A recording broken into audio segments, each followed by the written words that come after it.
Bonsoir à tous et toutes, bienvenue dans cette deuxième émission du live de la télé du Salon du Livre et de la Presse Jeunesse à Montreuil. Nous recevons ce soir Bérengère Cournut pour son roman Le message de la tortue aux éditions Rageot. Bonjour Bérengère. Bérengère, vous explorez dans vos livres des univers à la frontière du rêve, de la réalité et de la poésie. Vous êtes lauréate du prix Roman Fnac 2019 pour De Pierre et d'Os, paru aux éditions Tripode. Vous écrivez également pour les jeunes lecteurs. On vous doit notamment Roi de la Lune, illustré par Donatien Marie, paru aux éditions 2024. Pour enrichir cette rencontre, Louise Desbrus. Louise Desbrus, bonjour. Bonjour. Vous êtes écrivaine, artiste de performance et vidéaste. Vous accompagnerez Bérengère en seconde partie d'émission dans une interprétation dansée d'un extrait du message de la tortue. Bérengère Zoé est une jeune fille en pleine transformation, confrontée à la perte de son père et de sa grand-mère. Elle va trouver refuge dans ses rêves, et notamment auprès d'une tortue. J'aimerais savoir comment est né ce roman, comment est né ce personnage de Zoé. Alors, comme chacun de mes livres, je pense qu'il est né en même temps qu'il était écrit. Donc il n'y a pas de préméditation dans le choix des personnages et dans le choix des situations. Ce que je savais, c'est que je voulais écrire sur les rêves, parce que ça me semblait... je pense qu'à l'école, on apprend beaucoup de choses, mais je ne crois pas qu'on apprenne à apprivoiser ses rêves, ni même à s'en souvenir. Or, moi, j'ai une expérience de vie où les rêves ont une place vraiment très importante. Et à un moment donné, Zoé dit que les rêves, qu'elle a l'impression parfois de vivre plus intensément la nuit que le jour. Et voilà, moi, c'est quelque chose que j'ai pu ressentir à différents âges.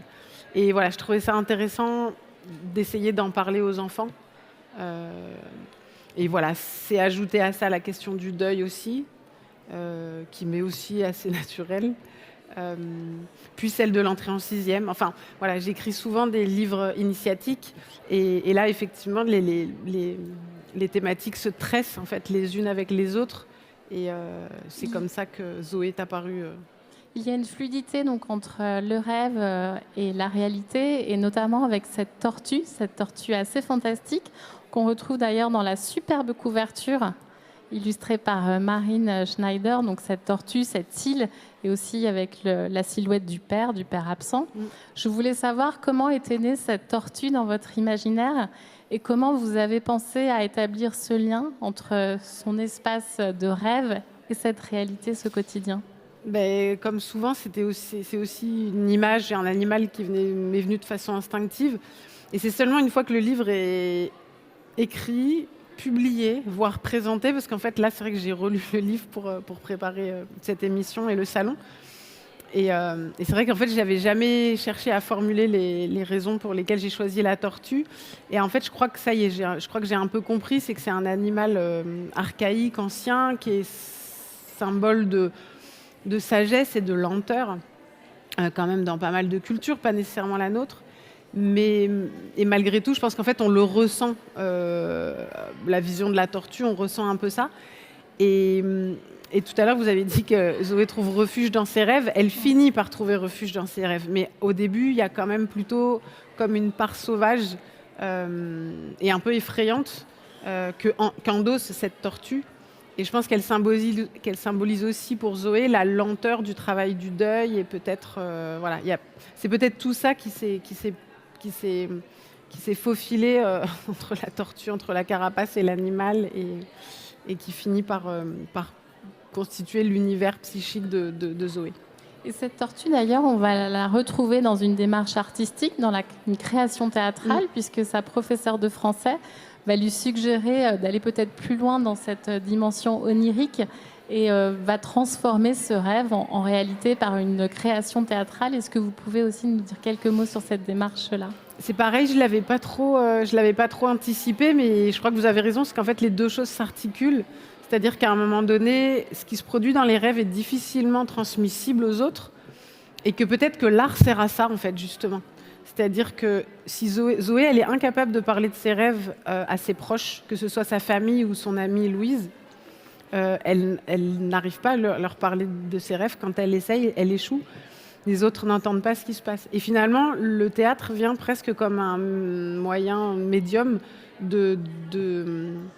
de transmettre ça justement et d'expliquer au monde que la tortue a une place dans sa vie, qui est un peu comme, oui c'est ça, comme un médium entre son intimité, des choses qu'elle n'arrive pas à exprimer, et la façon dont elle va pouvoir renouer un contact avec les vivants. Parce que voilà, la tortue représente quand même, elle est une messagère entre le monde des morts et le monde des vivants pour Zoé.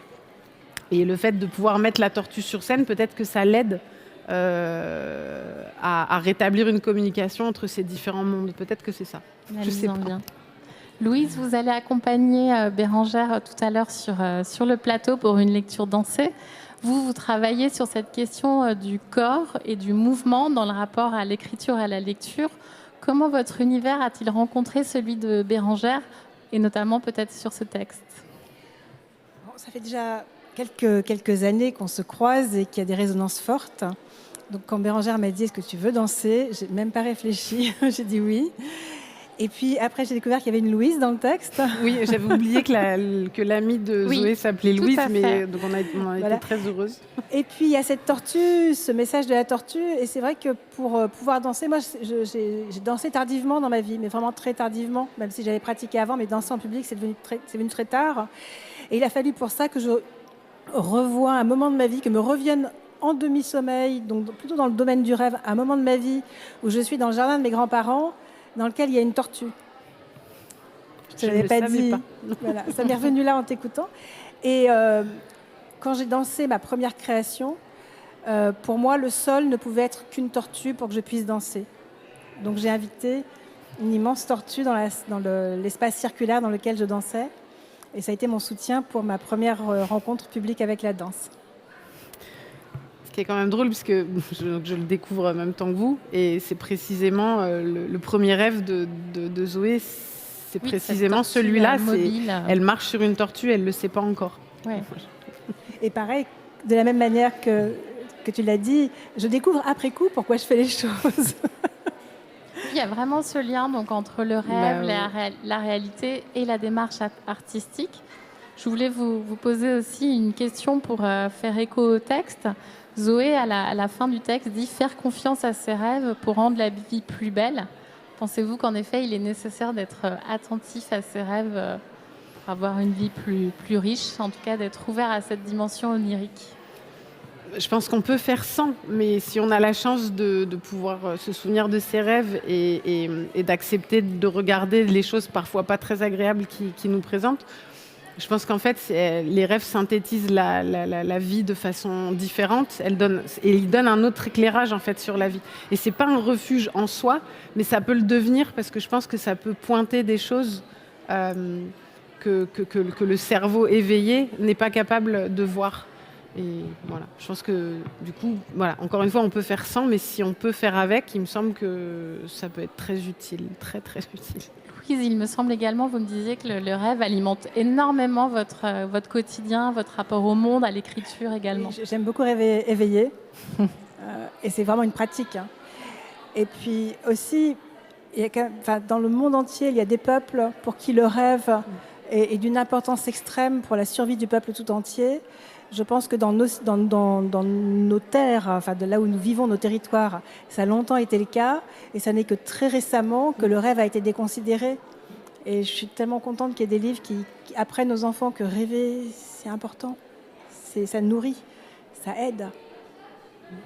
Merci Louise, merci Bérangère. Avant de vous retrouver donc pour une lecture dansée d'un extrait du Message de la tortue, je vous propose de partir en cuisine avec Victor Hussenot qui va nous proposer 3 ingrédients pour faire une très bonne bande dessinée. Le lâcher-prise, le désir et l'improvisation. C'est parti. Mes 3 ingrédients pour faire une bande dessinée, ça va être le lâcher-prise, le désir et l'improvisation.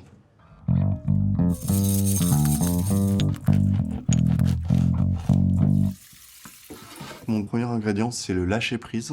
En fait, c'est un moment particulier où je vais m'endormir, mais je suis encore un peu réveillé. C'est un peu comme un pont entre 2 rives, dans lequel l'inconscient et le conscient vont pouvoir se retrouver. Et dans ces moments-là, en fait, c'est là où des images, des flashs qui sont un peu ici, qu'on peut retrouver dans des carnets, vont pouvoir éclore d'une manière très spontanée.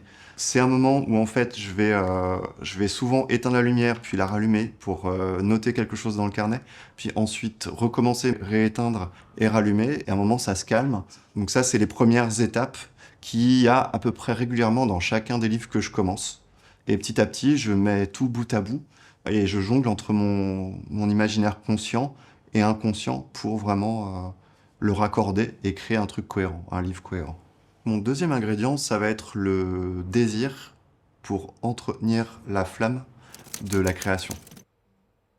Il faut toujours trouver une manière de garder l'envie de faire le livre. C'est-à-dire qu'une fois que le livre est entamé, quand on a eu les premières idées, il faut trouver un moyen de, jusqu'au bout, surtout sur un livre comme La Brigade, qui fait 300 pages, qui s'étale sur 4 ans, trouver comment toujours être heureux et être content de le faire. Donc pour ça, j'ai trouvé une solution qui est découper le livre en plein d'étapes. Ça veut dire qu'il y a les scènes de combat, comme celle-ci, où là vraiment, je me suis autorisé à faire une scène comme on voit dans les shonen ou comme dans les mangas. Donc ça, ce sont les dessins originaux que je vais colorer ensuite sur Photoshop et que je mélange avec des matières aquarelles ou du feutre à alcool. Et puis, il y a aussi des passages de paysages, comme ceux-là, où là, vraiment, il y a vraiment un apaisement à dessiner les arbres, la forêt. J'ai toujours des idées d'histoire qui me permettent de changer de manière de dessiner. Ça veut dire du noir et blanc, de la couleur, du crayon de couleur, de l'aquarelle. En fait, pour moi, il faut toujours que ce soit plaisant parce que sinon, l'énergie pour travailler, on la perd et elle se dilue dans le temps. Et au bout d'un moment, le sens même de ce qu'on fait se délite parce que plus de plaisir, ça veut dire aussi plus de sens à faire les choses, en tout cas pour moi, quoi. Mon troisième ingrédient, c'est l'improvisation. Donc ça veut dire laisser place à quelque chose que je maîtrise pas. Par exemple, j'ai des carnets, comme celui-là, où je vais faire des tâches au hasard, et ensuite, j'essaie de transformer cette abstraction en figuration. Quand je dessine les pages, j'ai souvent les carnets à côté de moi, donc ces carnets où j'improvise, et d'un coup, je me rappelle qu'il y a un dessin que j'avais dessiné, ou une série de dessins, qui font écho à une scène du livre. Et du coup, je vais rechercher ces carnets, parfois creuser dedans, et parfois juste, pof, ça va correspondre à la scène que je suis en train de dessiner. C'est pareil pour l'écriture dans l'histoire, c'est-à-dire que des fois, il y a des scènes que je comprends pas tout de suite, mais qui vont apparaître et qui vont venir enrichir le scénario. Pour faire un livre, pour moi, il faut absolument garder du plaisir, et du coup, pour ça, il faut toujours se permettre d'interrompre aussi le processus, ça veut dire d'aller prendre un café, d'aller marcher. Malgré tout, cet espace agréable, il est obligé de trouver une place dans une organisation qui, elle, pour le coup, est fastidieuse. Il faut quand même toujours garder en tête que le livre a un sens, il va être réceptionné par les lecteurs. Donc je ne peux pas non plus être que dans ma cour de récréation personnelle, mais aussi la transmettre de manière cohérente. Voilà.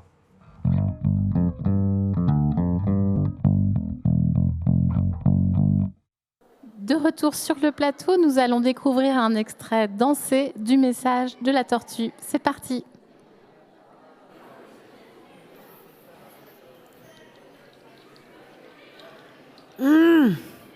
Ah! Non! Laisse-moi! Qu'est-ce qu'il y a? Où est-elle?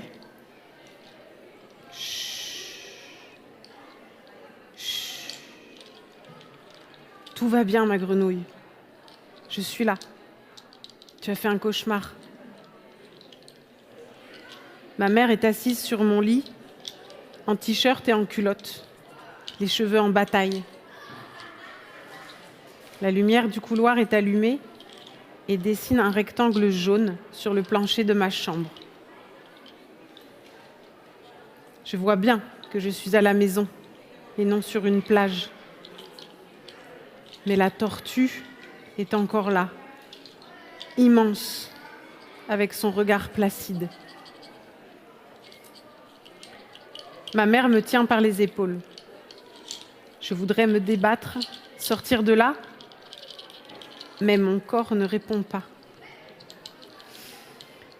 Je respire fort, et c'est finalement son odeur qui me calme. Son odeur de pain chaud, de brioche à la cannelle. Un souffle après l'autre, la joue contre sa peau, Je retrouve une respiration normale. Tu as fait un cauchemar, Zoé. Tout va bien. Doucement, je repousse ma mère. Elle cherche mon regard. Je devrais être habituée maintenant à ces réveils en pleine nuit, au surgissement de ces images qui me paraissent plus fortes que la réalité.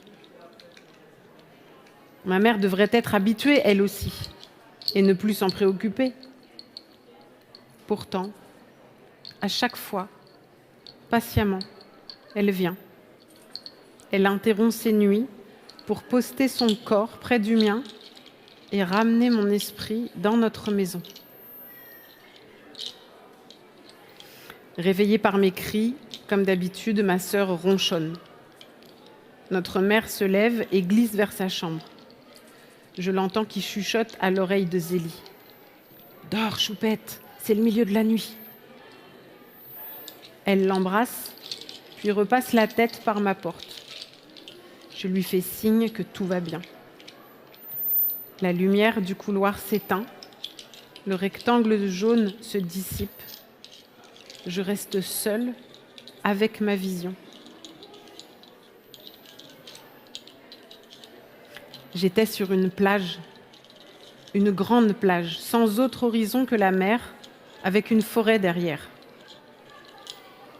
Je marchais tranquillement, la forêt à ma droite, la mer à ma gauche, et l'impression qu'il n'y avait qu'à suivre le bourrelet d'écume formé par les vagues pour que tout aille bien, toujours.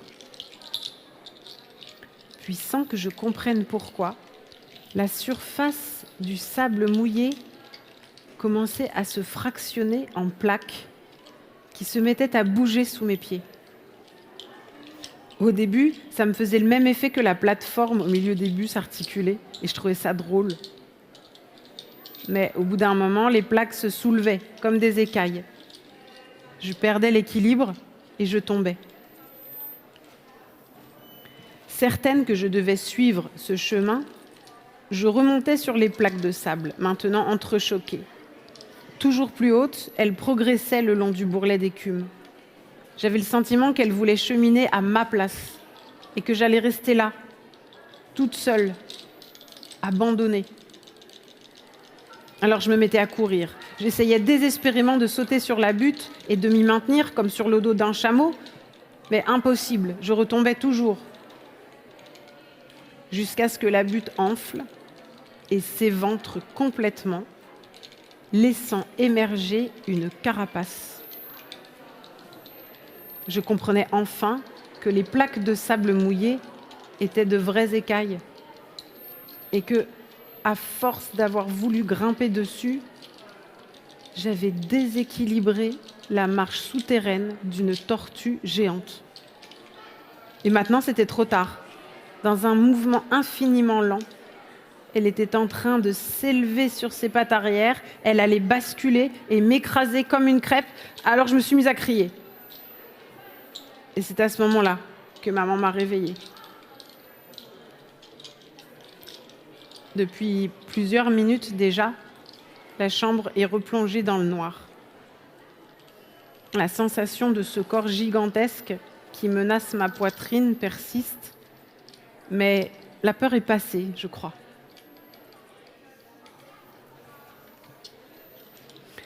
Tu as pu te rendormir, Zoé ? Oui, maman, sans problème. Comme souvent, ma mère et moi reparlons à peine du rêve. Elle s'assure juste que je ne suis pas trop fatiguée pendant qu'elle prépare le petit déjeuner de Zélie. Je dis rêve et pas cauchemar, parce que finalement, le souvenir de la tortue n'est pas si désagréable.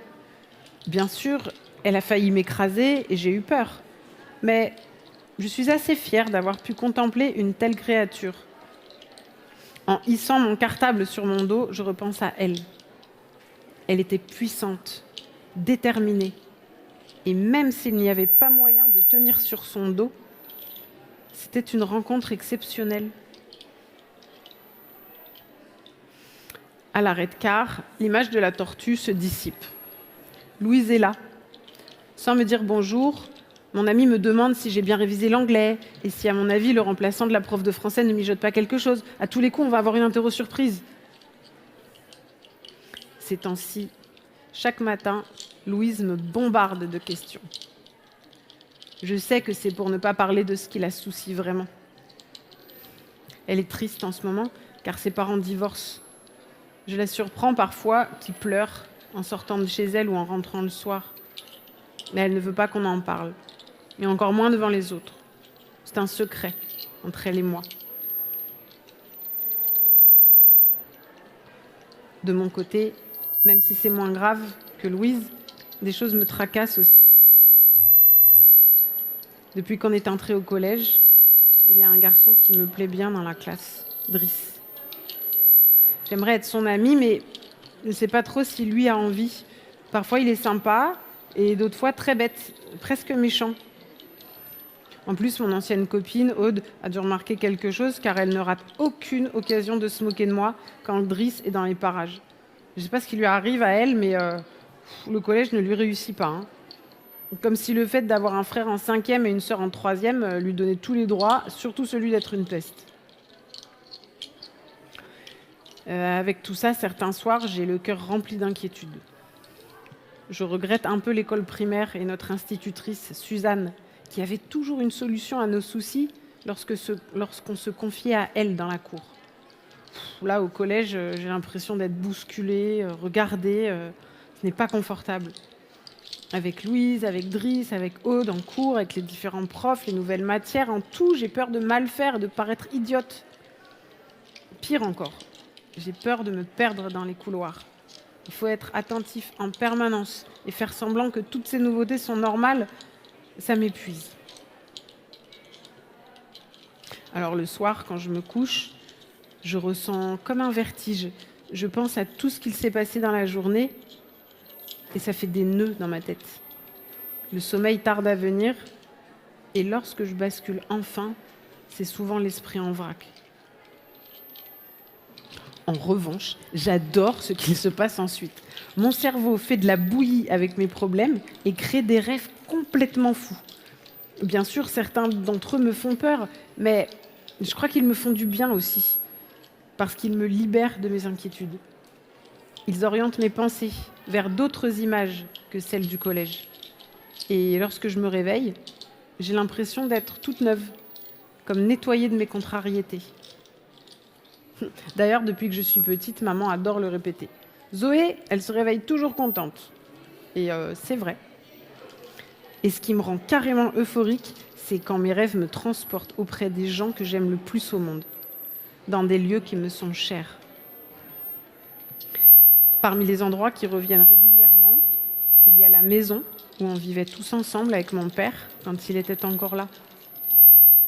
On a dû la quitter l'an dernier parce que maman ne pouvait pas la rembourser toute seule. Mais moi, cette maison où je dormais dans la même chambre que ma sœur, Zélie, juste au-dessus de celle de nos parents, j'y retourne souvent. Je la pose en haut d'une montagne ou dans une grande ville pleine de lumière. Je la grandis ou je la rapetisse selon ce qui est le plus pratique pour nous. Il m'arrive aussi d'y inviter mon grand-père et ma tante, qui habitent loin, et ma grand-mère adorée, morte juste après papa l'an dernier. Parfois, je suis si heureuse de les avoir vus en rêve, tous ces gens que j'aime, que je raconte abondamment mes aventures de la nuit au petit déjeuner. La plupart du temps, maman sourit et en redemande, mais certains matins, je vois aussi que ça la rend triste. Alors je me tais et j'emporte mes rêves sur le chemin du collège. Ils me tiennent compagnie jusqu'à ce que je retrouve Louise ou d'autres copains. Ce soir, en m'endormant, je sais qu'il va encore se passer quelque chose, que je vais être la seule à vivre. Et ça fait battre mon cœur. Et ça me donne envie de croquer la nuit.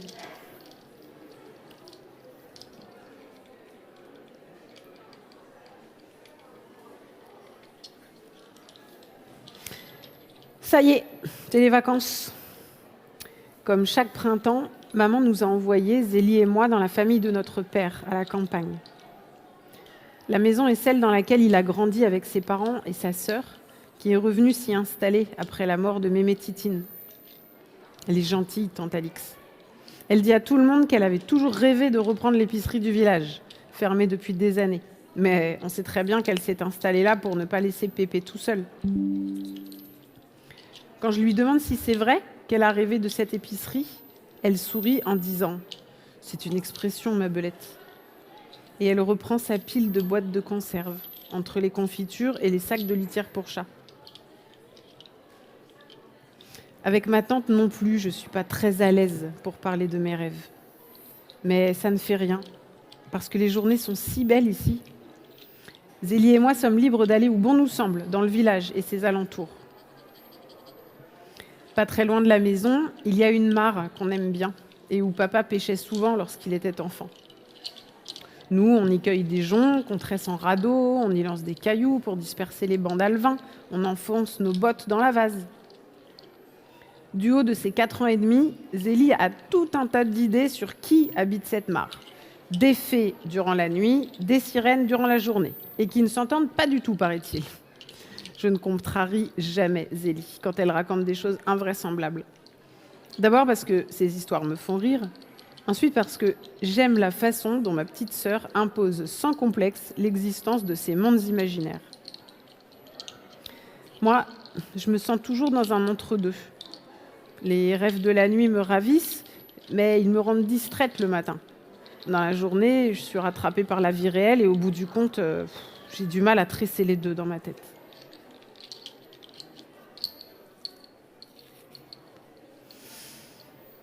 J'ai vu Mémé Titine cette nuit. Quelqu'un avait déplacé sa tombe au bord de la mare. J'arrivais au petit matin et je la trouvais à 4 pattes sur la dalle en train de gratter la pierre, une cigarette à la bouche. « Qu'est-ce que tu fais, Mémé ?»« Ah, bonjour Zoé. J'efface ce prénom-là, Nicole. Je l'ai toujours détesté.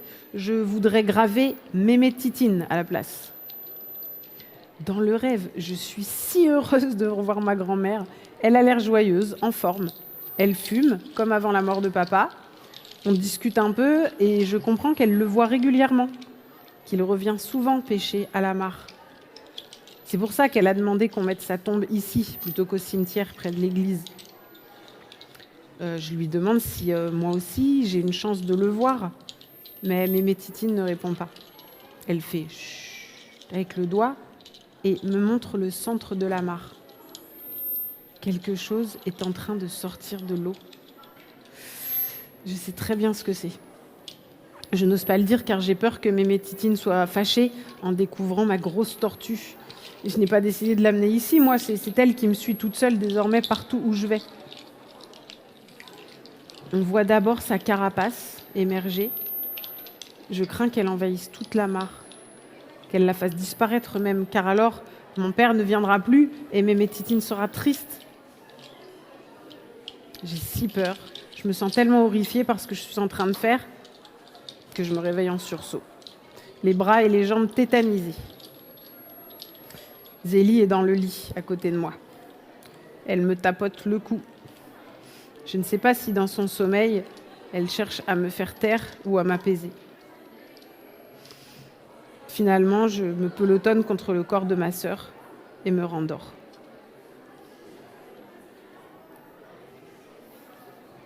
Le lendemain, au bord de la mare, Zélie joue à l'ambassadrice entre les fées et les sirènes. Il paraît qu'elles se sont encore crêpées le chignon pendant la nuit. Et moi, je repense à Mémé Titine et à papa, qui s'est encore présenté en rêve la nuit dernière. Quand ma sœur et moi rentrons à la maison ce jour-là, nous avons la bonne surprise de trouver maman assise dans la cour avec Alix. Pépé est avec elle, un café à la main. Alors les petiotes, la pêche a été bonne ? Zélie jette d'un air dépité tous les petits bouts de bois qu'ont cassé les fées et les sirènes dans leur bataille au ras de l'eau. Et moi, je montre comment j'ai réussi à tresser ensemble du jonc et du roseau. Je vais te faire un chapeau de paille, Pépé. Comme ça, tu pourras dormir dehors l'après-midi. Pépé sourit tristement. Tu sais, je crois que je dors trop, ma petite fille. Ben, ce sera pour la pêche alors, hein, le chapeau que je te tresse. Oui, pourquoi pas. Ça me rendra plus gai que la sieste. Et toi, Zoé, dit tante Alix, est-ce que tu as l'impression d'être triste parfois ? Moi ? Non ? Pourquoi est-ce qu'elle me demande ça ? Voilà qu'à sa simple question, je sens des larmes monter. Encouragée par le regard de maman, j'arrive à dire, la voix légèrement tremblante, je sais pas, c'est juste que parfois les nuits me paraissent plus belles que les journées, c'est tout. Maman m'attrape dans ses bras et dit bah, tu vois, moi c'est un peu pareil, ma grenouille. Depuis que votre papa est parti, tous les matins, j'ai du mal à ouvrir les yeux. Mais tu sais ce qui me donne de la force? Eh bien, ce sont tes rêves et les histoires de Zélie. Et tu sais ce qu'elle disait toujours, mémé Titine, ajoute tante Alix, non? Elle disait, une poule affamée rêve qu'elle est dans le grenier à blé. Mais qu'est-ce que ça veut dire? Demande Zélie. Ça veut dire que parfois, on rêve exactement ce dont on a besoin. Et que tout est bien comme ça, murmure maman en nous serrant dans ses bras. Merci beaucoup pour cette lecture dansée du message de la tortue que vous retrouvez aux éditions Rajo. Le live, c'est donc fini pour ce soir, mais la télé du salon continue avec Kilidor. Et moi, je vous retrouve demain avec la grande ours, Suzy Morgenstern. Bonsoir.